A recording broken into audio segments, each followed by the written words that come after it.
Hello there, I'm Lloyd Evans. Welcome to The Bunker. Next month, from April 1st onwards, barring local governmental restrictions, Jehovah's Witnesses worldwide will begin returning to in-person Kingdom Hall meetings for the first time since the coronavirus pandemic began.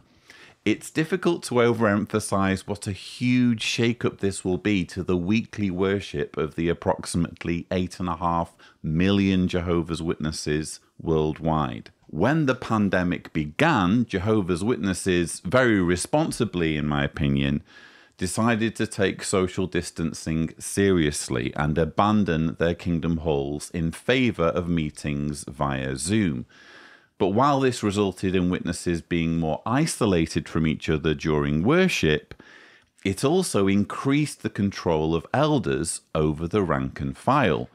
Whereas before it was easy for witnesses to skip meetings claiming illness and gradually fade from their worship altogether if it no longer suited them, Zoom meetings gave congregation elders a presence in every congregant's living room, making it impossible to take a break from the meetings.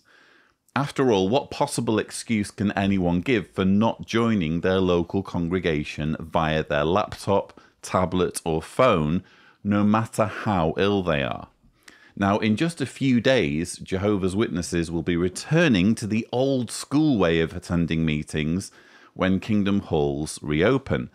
But directions given to elders give a clue that the organisation may have developed a taste for the increased control afforded by Zoom conferencing, paving the way for new hybrid meetings where every last congregant can be accounted for by elders, whether they attend virtually or in person. In the announcement read out to congregations dated March 12th, Point 5 stated, each congregation will continue to have a video conferencing option, such as Zoom, for meetings wherever possible. And in the document titled, Direction Related to Resuming In-Person Meetings for Bodies of Elders, that was dated March 15th, 2022, Point 17 reads, in addition to reporting monthly congregation attendance via jw.org, the coordinator of the body of elders should provide the circuit overseer with weekly attendance figures for in-person and virtual attendees for both the weekend and midweek meetings. The same document has a checklist for elders titled Hybrid Zoom Meeting Testing Checklist.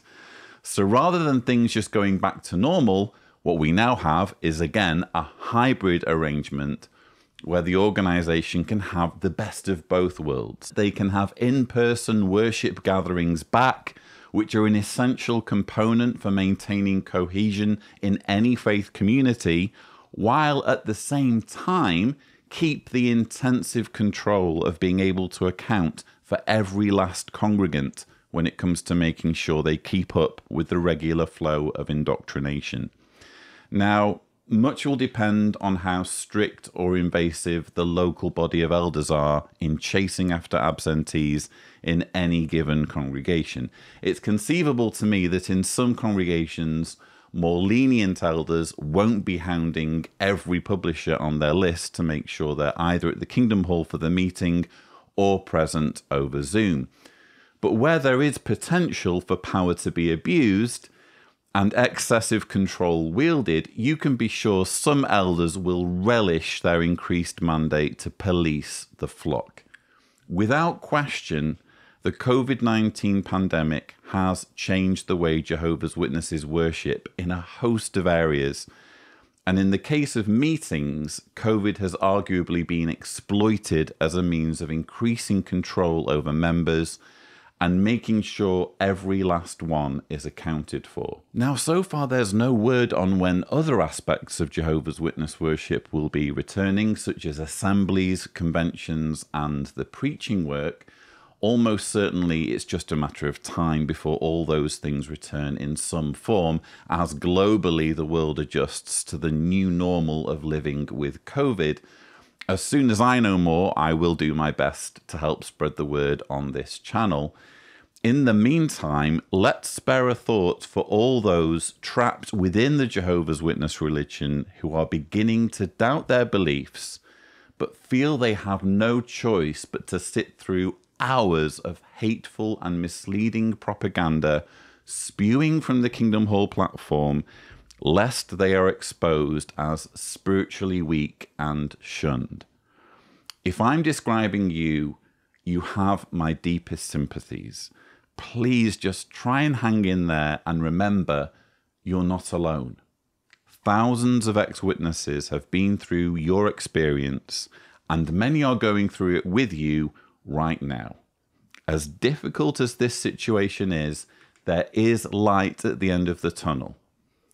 With time and patience and a bit of discretion and ingenuity, you can forge a path to living an authentic life and finally being free to think for yourself. But anyway, that's all I have for you in this video. Please don't forget to subscribe to the Lloyd Evans channel for more such videos. And as always, thank you for watching.